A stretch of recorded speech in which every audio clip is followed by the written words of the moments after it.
해마다 여름이 되면 교회마다 단기 선교 훈련을 떠나는데 주로 아프리카나 필리핀이나 캄보디아, 가난한 나라를 택해 갑니다. 잘 사는 나라들을 가면 그 나라의 사람들의 마음이 길가와 같아서 복음을 받아들이지 않습니다. 효과가 없어요. 근데 가난한 나라에 가면 마음이 옥토와 같아서 복음을 잘 받아들입니다. 스펀지와 같이. 똑같은 재정, 똑같은 시간, 똑같은 에너지를 투입하면 효과가 있는 곳을 선택하게 됩니다. 교회가 많은 재정을 투입하고 선교 훈련을 떠나는 이유는 두 가지입니다. 첫째는 현지에 있는 사람들에게 복음을 심어주고 하나님의 사랑을 전하기 위해서요. 그리고 또 하나는 선교팀을 훈련하기 위해서입니다. 선교팀이 선교지에서 많은 것을 보고 배우기 때문입니다. 이번에 선교팀이 캄보디아에 다녀왔는데 현지 선교사님들도 그렇고 그리고 선교 같이 갔던 아이들도 그래 하는 말이 그래요. 다음부터는 준비된 사람들만 데리고 가자. 그런 얘기를 합니다. 너무 많은 에너지를 준비되지 못한 아이들을 관리하다 보니 힘들었다. 그렇습니다. 그러나 저는 준비되지 않은 아이를 데리고 간 이유는 선교지를 가면 그 현장에서 보고 배우는 것이 너무 많기 때문이에요. 지금이야 볼 거 별로 표시가 안 나지만 앞으로 여러분 분명히 보십시오. 그것에서 보고 배우고 느낀 것이 많아서 아이들이 변화될 것입니다. 캄보디아에 가서 제가 아이들에게 물었습니다. 네가 만약에 이곳에 태어났다면 어떻게 되었겠냐? 내가 왜 이곳에 태어나요? 철이 없어요. 그러나 생각을 해볼 겁니다. 네가 만약에 이곳에 태어났다면 새카만 모습으로 꼬질꼬질한 모습으로 더운 날씨에 신발도 못 신고 교육도 제대로 못 받고 이 문화적인 혜택을 누리지 못하고 이곳에 앉아 있을 것이고 그 아이가 오늘 이 자리에서 선교팀의 자리에서 서게 되지 않을 것이냐 그렇게 얘기했습니다. 네가 만약에 저 북한에 태어났다면 어떻게 되었겠니? 여러분 열악한 나라에 가봐야 우리가 얼마나 하나님의 축복을 누리는지 우리가 얼마나 축복의 땅에 사는지를 깨닫게 됩니다. 사계절이 뚜렷한 삼천리 금수강산. 삼천리 금수강산이라는 말은 열악한 나라에 가봐야만이 깨달을 수 있는 진리고 은혜입니다.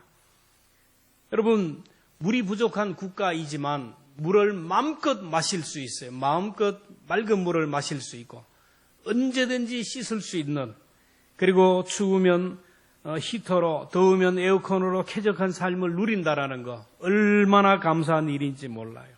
우리가 선교지에 다녀봤지만은 호텔에 하룻밤 자기 전에는 에어컨이 없는 방에서 선풍기로 일주일을 지냈다라는 것을 여러분 알아주셨으면 좋겠습니다. 아직도 에어컨이 없는 나라가 너무너무 많아요. 열악한 환경에 처해봐야만이 은혜가 무엇인지를 보이게 돼요. 몸이 아파봐야 건강의 소중함을 알게 되고 건강한 것에 감사하듯이 열악한 환경에 처해봐야만이 오늘 여기에서 감사하게 돼요. 성숙한 사람은 모든 것이 은혜라는 것을 깨닫지만 미숙한 사람은 은혜가 보이지 않습니다. 어린 나이는 부모님의 은혜를 몰라요. 그렇게 많은 사랑을 받고 그렇게 많은 은혜를 누리지만은 깨닫지 못하지만 성장하면서 자라면서 결혼하고 자기와 똑같은 아이를 키워보면서 나이가 들고 세월이 지나면서 모든 것이 부모님의 은혜라 부모님의 은혜라는 것을 깨닫고 감사하게 됩니다. 마찬가지로 영적으로 어리고 미숙한 사람은 진리를 보지 못합니다. 은혜를 깨닫지 못합니다. 하나님의 은혜를 보지 못해요. 그래서 주님은 마가복음 8장 18절에 말합니다. 너희가 눈이 있어도 보지 못하고 귀가 있어도 듣지 못하느냐 또 기억하지 못하느냐. 사람은 고난을 통하여 성숙하게 되고요. 고난 가운데 은혜를 발견하게 되고 고난 가운데 하나님의 은혜를 감사하게 되는 거예요. 요나는 물고기 배 속에서 고난 가운데 있을 때 비로소 하나님의 은혜를 보게 되고 선교 현장 고난의 자리에서 하나님의 은혜를 깨달았어요. 요나가 깨달았던 은혜가 무엇입니까? 오늘 본문을 통하여 저와 여러분들도 요나가 깨달았던 은혜를 함께 깨닫기를 주의 이름으로 축원합니다. 요나가 형교 현장에서 깨달았던 은혜는 구원의 은혜입니다. 요나가 하나님의 명령을 거역하고 도망을 하다가 풍랑을 만납니다. 바다에 던져집니다. 이미 그 순간 요나는 죽은 몸이에요. 근데 요나가 물고기에 그 바다에 던져지면서 바다에 익사하기 전에 하나님이 준비한 큰 물고기가 요나를 삼키게 합니다. 통째로 삼키게 합니다. 그리고 그 요나를 무트로 육지 가운데로 이동해서 거기에서 토함으로 인하여 요나가 살게 됩니다. 요나는 바다에서 익사해야 될 몸이지만, 물고기 뱃속에 들어가 죽어야 될 몸이지만 다시 사는 은혜를 얻었습니다. 요나가 물고기 뱃속에서 죽어도 할 말이 없는 사람이에요. 물고기 뱃속에서 3일을 지냈는데 물고기 뱃속에서의 3일이 바로 사망 권세에 사로잡힌 그때를 얘기합니다. 예수님이 마태복음 12장 39절에 악하고 음란한 세대가 표적을 구하나 선지자 요나의 표적밖에는 보일 표적이 없느니라. 요나의 표적을 주님이 뭐라고 했습니까? 요나의 표적이란 요나가 물고기 뱃속에서 3일 동안 갇혔다가 살아난 것처럼 예수님은 우리의 죄를 대신하여 십자가에 못 박혀 돌아가시고 그리고 3일 만에 사망 권세에 사로잡혔던 그때 그 사망 권세를 깨고 무덤에서 부활하신 것, 이게 바로 요나의 표적입니다. 오늘 우리는 죄로 인하여 죽을 수밖에 없어요. 죄와 사망의 권세로부터 구원받은 그런 하나님의 자녀가 되었어요. 내 영혼이 구원받고 하나님의 자녀가 된 것, 천국 시민이 된 것, 이보다 큰 은혜가 어디 있어요?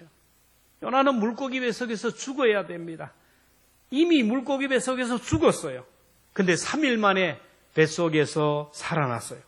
죽을 수밖에 없는 자기를 살려주신, 새 생명을 주신 하나님의 은혜를 깨달았습니다. 저와 여러분, 죄와 허물로 인하여 사망 권세에 사로잡히고 이미 죽었던 몸입니다. 에베소 2장 1절에 보면 그는 허물과 죄로 죽었던 너희를 살리셨도다. 예수님의 십자가를 통하여 우리는 죽었던 오늘 우리가 살아나는 영생을 얻는 은혜를 누렸어요. 여러분 생각해 보십시오. 내가 하나님 앞에 무슨 선한 일을 해가지고, 내가 하나님 앞에 무슨 집을 몇 채 하나님 앞에 바쳐서, 내가 하나님 앞에 무슨 의로운 일을 해가지고 하나님께서 니는 내 아들이라, 니는 천국 백성이라 이렇게 천국 시민권을 주었습니까? 저는 아무리 생각해도 지금쯤 하나님께서 그래 내가 너를 구원해 줄게 그러면 이해가 될 거예요. 내가 지금까지 청춘을 바쳐서 헌신했는데. 그런데 생각해 보면 주님 앞에 아무것도 한 것이 없는 어리고 어린 그때 하나님께서 나를 불러주신 것, 이게 아무리 생각해도 은혜인 줄. 여러분 지금 우리가 사는 것, 여러분 하나님의 은혜인 줄로 믿습니다. 우리가 지금 사는 것 당연한 게 아니에요. 오늘이라는 시간을 우리는 때로는 무의미하다 그리고요, 재미없다 그리고요, 지겹다 그리고, 오늘 하루를 사람들은 무시하지만 이 하루가 얼마나 귀한 하루인지 몰라요. 오늘이라는 시간은요, 어제 죽었던 사람들이 그렇게도 살고 싶고 그렇게도 누리고 싶었던 그 시간이에요. 어제 하루에 죽은 사람이 전 세계적으로 16만 명이 죽었어요. 그리고 우리나라만 해도 1022명이라는 사람이 죽었어요. 근데 오늘이라는 이 시간을 사람들이 그렇게도 살고 싶은 생명인데, 이 오늘이라는 시간이 지루하고 이 하루를 살기 싫어서 포기하는 사람, 자살하는 사람이 하루에 36명이에요. OECD 국가 중에 1등입니다. 누구는 그렇게 살고 싶은 하루인데, 누구는 그렇게 죽고 싶은 하루, 누구는 그렇게도 천금을 주고도 살고 싶은 그 하루인데, 누구는 재미없다고, 지루하다고, 짜증난다고 불평하는 이유가 무엇입니까? 여러분 하루를 살아갈 때, 아침에 일어날 때 정말로 조미감사처럼 좋습니다. 오늘도 생명 주셔서, 오늘 하루도 나에게 은혜를 주셔서 감사합니다. 그리고 하루를 시작하고 있습니까? 아이고 오늘도 짜증나네. 아이고 오늘도 어떻게 살아야 되나. 여러분 그 소리 하나님 들으면 마침표를 딱 찍으면 그날 가는 거예요. 여러분 살아있다는 게 감사해야 돼요. 왜 그럽니까? 보는 눈이 없어서, 듣는 귀가 없어서 은혜를 깨닫지 못해서 그래요. 어쨌든 어젯밤에도 얼마나 많은 사람이 죽었는지 몰라요. 매일매일 저에게 부고 메일이 옵니다. 매일 와요. 매일 한 건, 두 건씩. 그들이 그렇게도 살고 싶었던 수천 수억을 주고도 살 수 없었던 그 하루를 오늘 우리는 공짜로 선물로 살아가고 있어요. 그래서 시편 150편 6절에 보면 호흡이 있는 자마다 여호와를 찬양할지어다. 할렐루야. 건강한 사람이 찬양하라는 게 아니에요. 병원에 입원해 있어도 거동하기 불편해도 호흡이 있으면 숨 쉬는 것 자체에 찬송하고 감사하라는 거예요. 하나님의 은혜라는 거예요. 지금까지 지내온 것 주의 크신 은혜라. 우리 1절 한번 불러보겠습니다.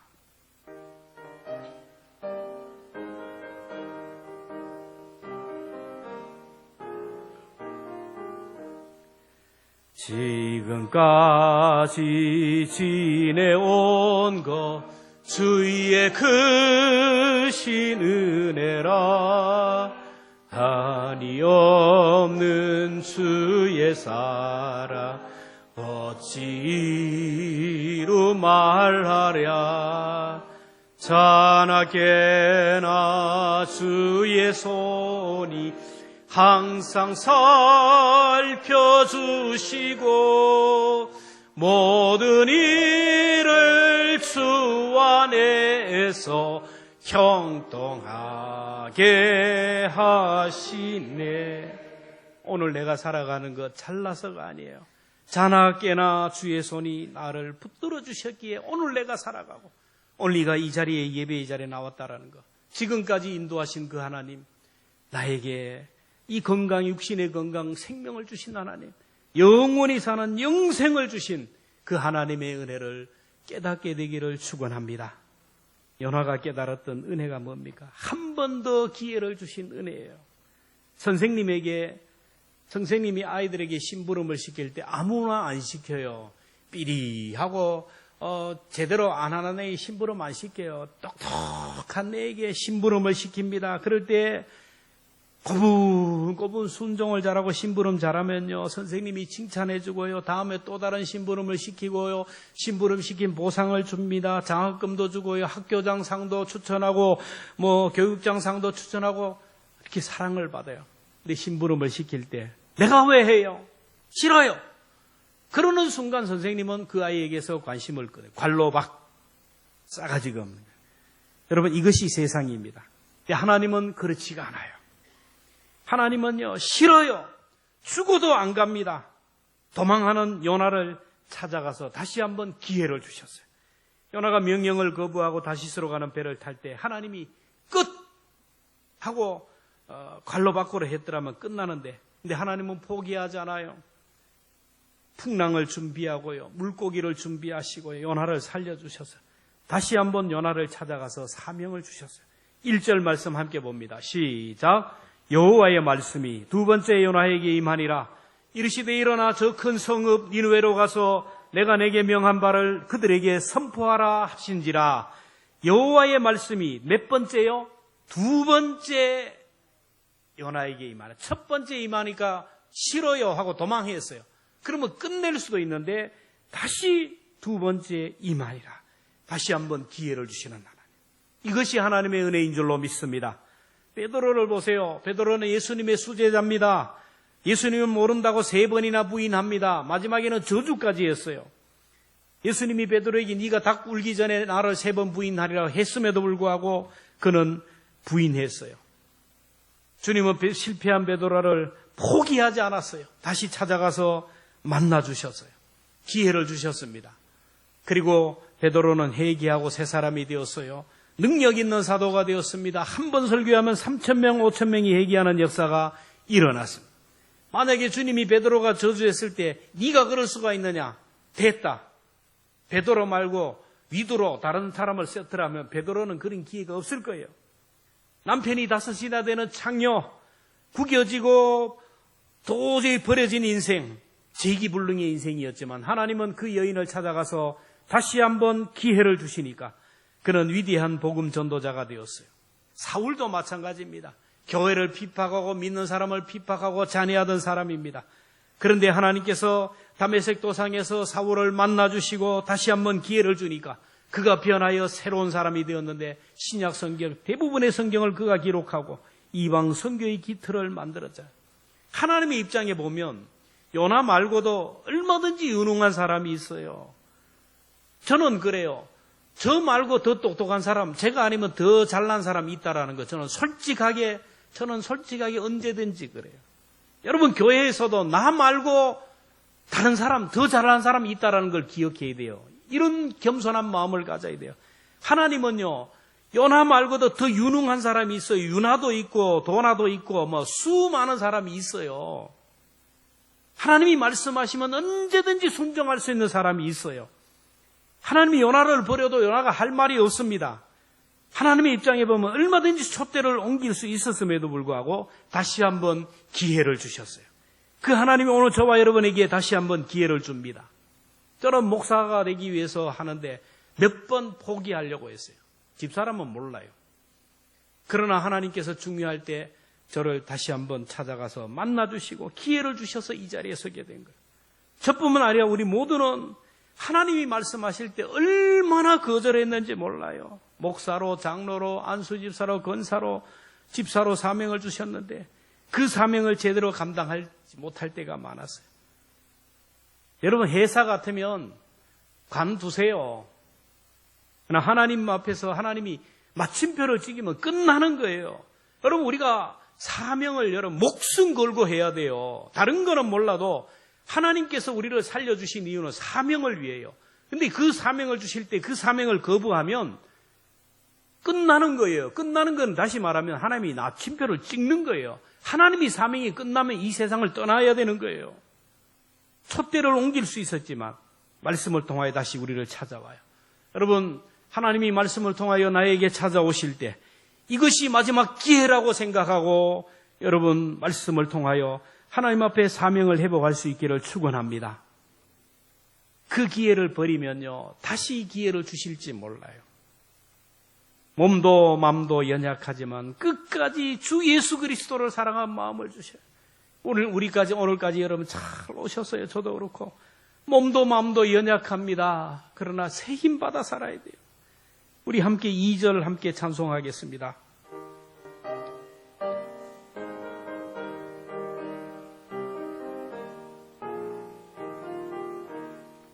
몸도 마음도 연약하나 새 힘 받아 살았네. 물 붓듯이 부으시는 주의 은혜 족하다. 사랑 없는 거리에나 험한 산길 헤맬 때 주의 손을 굳게 잡고 찬송하며 가리라. 저도 그렇고 여러분들도 그렇고 여러분 몸도 마음도 연약할 때가 많아요. 몸이 피곤해요. 지칩니다. 사람이 알아주지 않아요. 그러면 포기하고 싶어요. 이것도 포기하고 기도도 포기하고 사명도 포기하고 다 포기하고 싶은 마음이 있어요. 그러나 하나님은 포기하지 않고 다시 찾아와 주셔요. 찾아오셔서 내 마음의 문을 두드리는 주님의 음성을 듣기를 바랍니다. 그 음성을 듣고 다시 한번 사명을 붙들면 오늘 우리도 요나처럼 베드로처럼 사울처럼 위대한 사람이 될 줄로 믿습니다. 마지막으로 요나가 깨달았던 은혜가 뭡니까? 오늘 말씀의 핵심입니다. 나를 통하여 영원히 구원받는 은혜예요. 의사는 자기를 통하여 한 생명이 구원을 받고 한 생명이 건강하게 되는 것이 의사의 기쁨이고 보람입니다. 근데 지금 의사들을 보면요, 생명을 구원한다는 것보다 자기의 기득권을 더 중요하게 생각해요. 본질을 벗어났기 때문에 백성들에게 비난을 받는 거예요. 목회의 보람과 기쁨이 뭡니까? 목회 사역을 통하여 죽은 영혼이 살아나고 연약한 영혼이 강건하게 되고 성도들이 영혼이 회복이 되는 거예요. 목사가 잘나서가 아니라 하나님이 사용하니까 생명구원의 사역을 할 수가 있는 거예요. 여러분 목회를 하면서도 깨닫지만은 여러분 하나님은 하나님이 사용하는 사람, 요나와 같은 사람을 통하여도 역사하는데 목회자를 통하여 하나님이 일하시는 걸 봐요. 우리 주변을 보면 저는 목사들의 세계를 많이 보잖아요. 똑똑한 사람, 잘난 사람, 법대로 하는 사람들 보면요, 목회가 안 돼요. 근데 내가 봐도 우리 학교 다닐 때 비리하고 공부도 못하고, 그런데 목회 지금 얼마나 잘하는지 몰라요. 중요한 것은 하나님이 들어 쓰시면 그 사람이 생명구원의 사역에 쓰임받을 수 있고 그 사람이 영웅이 되고 지도자가 되는 거예요. 하나님이 모세라는 사람을 들었으니까 민족의 지도자가 되잖아요. 오늘 본문에 나오는 요나도 하나님이 들었으니까 한 민족을 구원하는 놀라운 영웅이 돼요. 요나가 얼마나 대단한 사람인지. 우리보다 더 못해요. 요나를 보세요. 요나의 모습을 한번 봅시다. 요나가 가라고 한 니느웨 성이 작은 성이 아니에요. 2절에 보면 저 큰 성읍 니느웨로 가서, 니느웨이 작다 그랬나요? 크다 그랬나요? 큰 성이에요. 3절에 보면 니느웨는 사흘 동안 걸을 만큼 하나님 앞에 큰 성이라. 사흘을 걸어야 되는 거예요. 안동이 크다고 하지만 저 용상에서 저 터미널까지 걸어가면 여러분 얼마면 걸어가겠어요? 2시간이면 안 걸어가겠어요? 2시간 못 걸어가요? 3시간요? 뭐 기어서 가나요? 3시간. 2시간이면 걸어가요. 근데 여러분 이 니느웨 성은 3일을 걸어가요. 얼마나 큰 성인지 몰라요. 근데 요나는 3일 길을 하루 동안 걸었다 했어요. 4절에 보세요. 요나가 그 성읍 니느웨에 가서 들어가서 며칠 동안? 하루 동안 다니며 3일을 걸어가야 되는데 하루 길을 걸었다라요. 요나는 하나님이 니느웨를 가라 그러니까 가기는 갔어요. 갔는데 마지 못해 가요. 대충 설렁설렁 돌아다니는데 사흘 길을 걸어가야 되는데 막 뛰어가지고 막 다녀갔다는 게 아니에요. 그냥 설렁설렁 갔어요. 지름길로 열로 쏙 빠지고 저쪽 지역 포기하고 열로 가고 저쪽 지역 포기하고 열로 지름길로 하루 만에 갔어요. 그리고 요나가 외친 메시지가 뭡니까? 4절 함께 봅니다. 시작. 요나가 그 성읍 니느웨에 가서 들어가서 하루 동안 다니며 외쳐 이르되 40일이 지나면 니느웨가 무너지리라.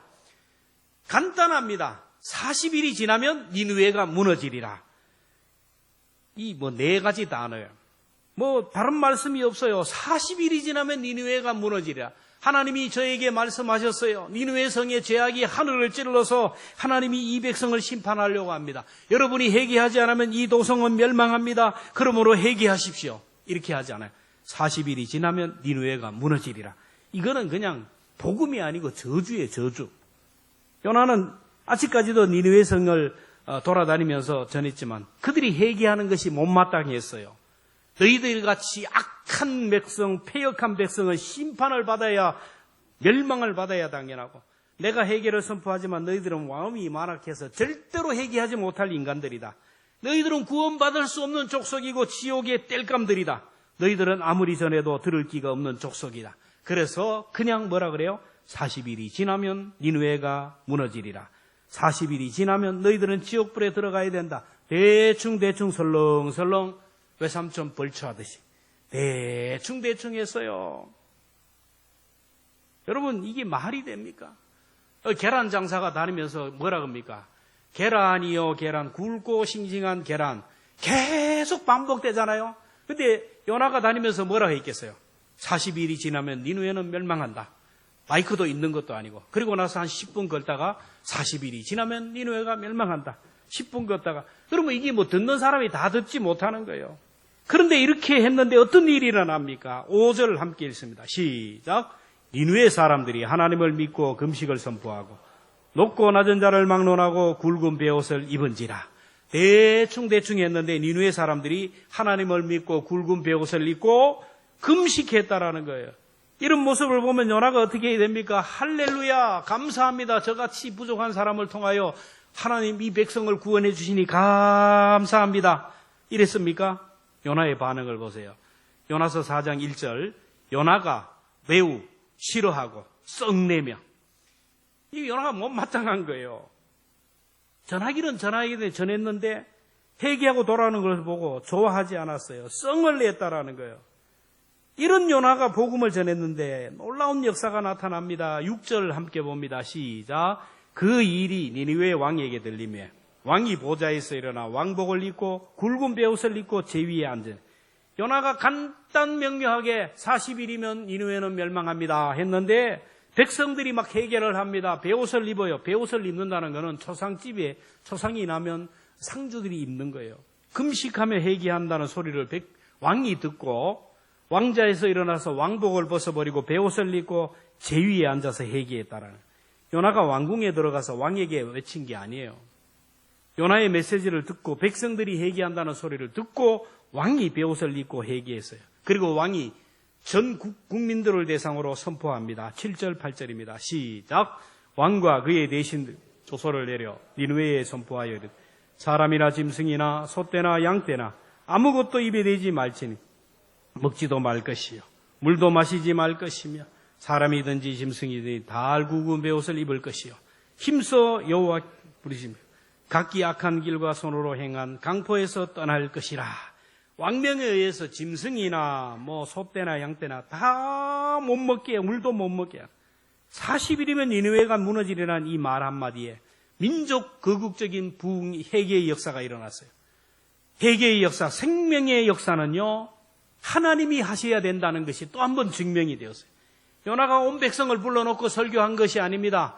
며칠 동안 부흥성회를 한 것도 아니에요. 단지 돌아다니면서 40일이면 니느웨 성이 멸망한다. 이 한마디만 했는데 이 메시지가 짧지만 하나님이 그가 전하는 메시지를 통하여 사람들을 구원했어요.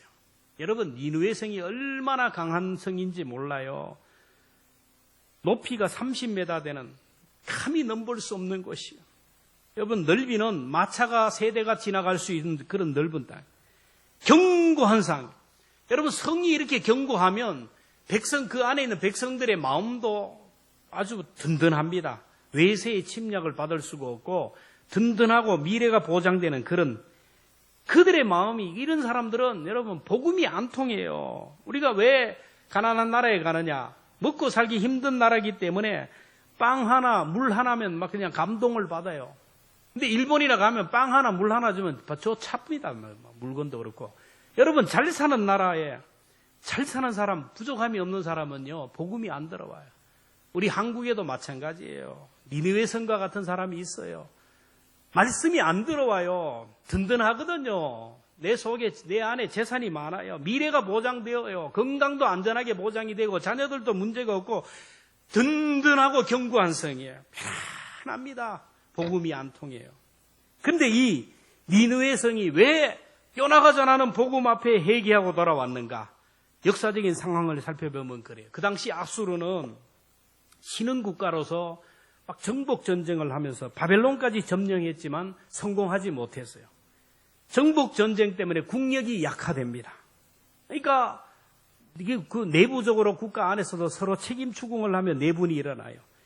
이웃 나라에 있는 이스라엘의 여로보암이 나라를 너무 잘 다스리니까 경제적으로나 군사적으로 부흥하니까 이게 또 그들에게 위협이 돼요. 사마리아와 유다가 결탁해가지고 아수르의 조공을 바치지 않기로 합니다. 저 북방의 열강들이 서로 동맹을 지어서 아수르를 대항하고 있어요. 그러니까 아수르는 외적으로는 전쟁의 위험과 외부의 공격의 위험이 있고 내적으로는 내분의 위협이 있고 그러니까 너무 위기 상황 가운데 있는 거예요. 그런 상황 가운데 선지자 요나가 40일 후면 니느웨가 멸망한다는 이 메시지는 집회다 불을 지르는 것이에요. 그래서 왕과 백성들이 회개하면서 하나님 앞에 두 손 들고 회개했어요. 이걸 보면 하나님이 요나를 불러서 니느웨로 가라고 할 때 요나가 가기 전에 이미 하나님이 니느웨를 만져놓은 거예요. 니느웨, 교만한 니느웨, 견고한 난공불락의 성에 있는 니느웨의 백성들, 철옹성과 같은 딱딱한 그들의 마음을 이런 외세를 통하여 내분을 통하여 그들의 마음을 흐물흐물하게 만들고 겸손하게 만들었어요. 그래서 요나가 가서 전하기만 하니까 그들이 회개하고 돌아온 거예요.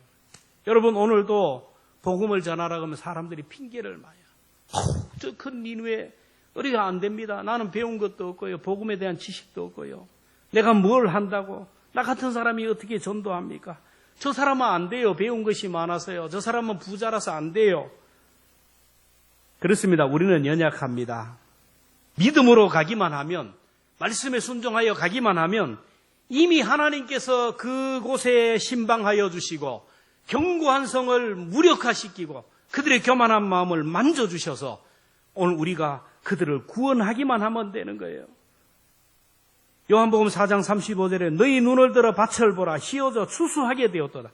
하나님이 이미 다 만져놨어요. 다 만져놨어요. 경제적인 문제로, 아니면은 건강의 문제로, 아니면 자녀의 문제로, 여러 삶의 문제로 교만한 그 마음들, 완악한 그 마음들이 흐물흐물하게 만들어놔가지고 하나님만 찾고 하나님만 의지하는 그런 마음으로 만들어놨어요.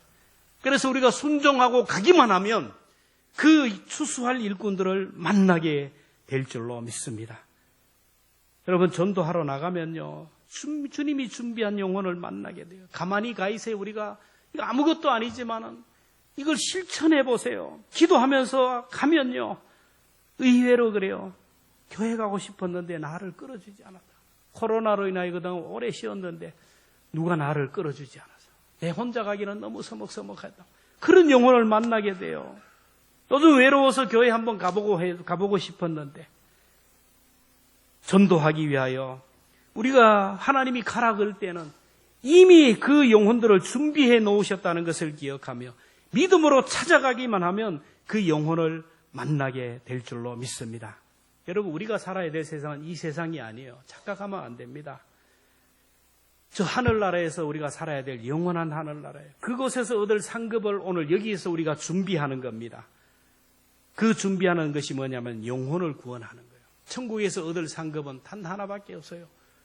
한 영혼이라도 구원하고 천하보다 귀한 영혼, 주님이 십자가에서 죽기까지 사랑한 그 영혼을 구원하는 게 천국에서 가장 큰 상급이에요.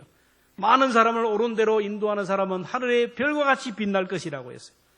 여러분, 세상 돌아가는 걸 보세요. 주님 오실 날이 점점 더 다가오고 있어요. 내 몸을 보세요. 내 몸을 보세요. 여러분, 주님 앞에 설 날이 점점 다가오고 있어요. 주님 다시 배울 날이 날마다 더 가까워요.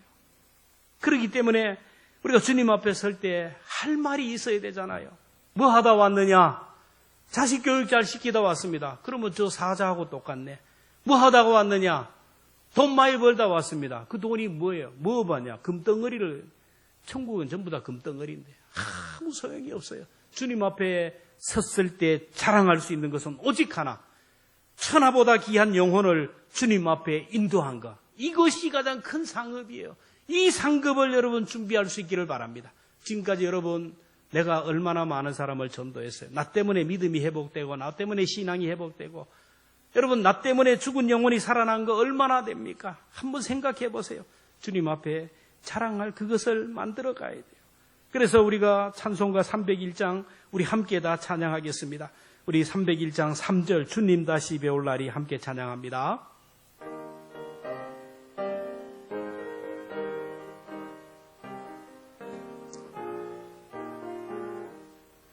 주님 다시 배울 날이 날로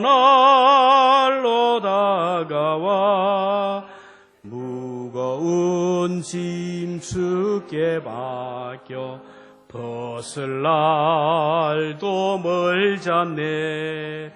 나를 위해 예비하신 고향 집에 돌아가 아버지의 품 안에서 영원토록. 한 번 더 주님 다시 배울 날이, 주님 다시 배울 날이 날로 다가와 무거운 짐 주께 맡겨